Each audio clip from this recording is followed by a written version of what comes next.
Vi ricordo che la dimostrazione... Con l'inaugurazione della Fiera del Cibo a Villa Ambrosini si è aperta ufficialmente sabato scorso la Fiera d'Ottobre a Favara. Dopo qualche anno di vuoto, dove neanche gli standisti volevano più partecipare a quella che da sempre era la più ambita da tutti, la Fiera d'Ottobre sembra essere in qualche modo ripartita. È vero che con il passare del tempo la tradizionale fiera si è accorciata nei giorni, ma quella di quest'anno, nonostante non sia stata di grande durata, sembra aver attratto più persone. Grazie alla presenza dei gazebo di Confagricoltura e Coldiretti sono stati esposti i prodotti locali. È stato possibile degustare oli, formaggi, melograni, miele e vini, il tutto condito da buona musica. Per i tanti favaresi e non solo accorsi alla fiera ci sono stati anche momenti di spettacolo culinario con diversi cuochi che hanno preparato dei piatti tipici locali. Tra il profumo dei cibi e il fumo delle caldarroste è stato possibile vedere e acquistare tra le bancarelle i diversi articoli esposti. La domenica inoltre, come da tradizione, si è svolta la fiera dell'agricoltura e dell'artigianato in via Agrigento. Il bilancio per il vice sindaco Oli Lattardo è senza dubbio positivo, anche se diverse cose sono ancora da migliorare.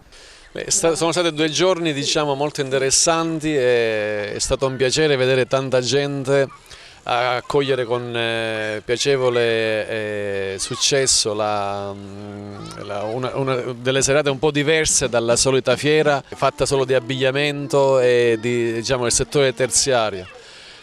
La nostra idea di promuovere i prodotti del territorio è nata proprio con l'intenzione di promuovere quelle che sono le nostre materie prime, la nostra vita quotidiana, che è il cibo della dieta mediterranea. Noi faremo il possibile perché crediamo che questo settore vada incrementato e aiutato in tutti i modi possibili, perché può veramente essere un volano economico e sociale per la nostra città e per la nostra provincia. È stato un primo anno un po' anche di prova, molte cose andranno migliorate negli anni a venire.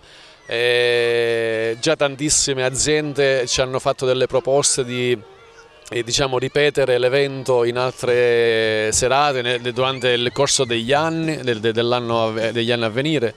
E quindi credo che da un'idea così nata tra amici è nato un concetto su cui puntare, che può veramente dare uno slancio alle nostre casse comunali e anche dal punto di vista lavorativo per i giovani, perché sappiamo che molti giovani stanno puntando sull'agroalimentare e noi faremo di tutto il possibile affinché possiamo rendere più facile queste iniziative. Da segnalare come ieri sera, a causa dell'afflusso di gente e della presenza di bancarelle sia nel lato destro che sinistro di Viale Ambrosini, si sia creato un pesante ingorgo che ha costretto gli agenti della Polizia Municipale a bloccare il flusso di gente in entrata, costringendolo a ritornare indietro ed entrare nella parte alta della fiera. Qualche commerciante locale ha inoltre segnalato la presenza di bancarelle abusive.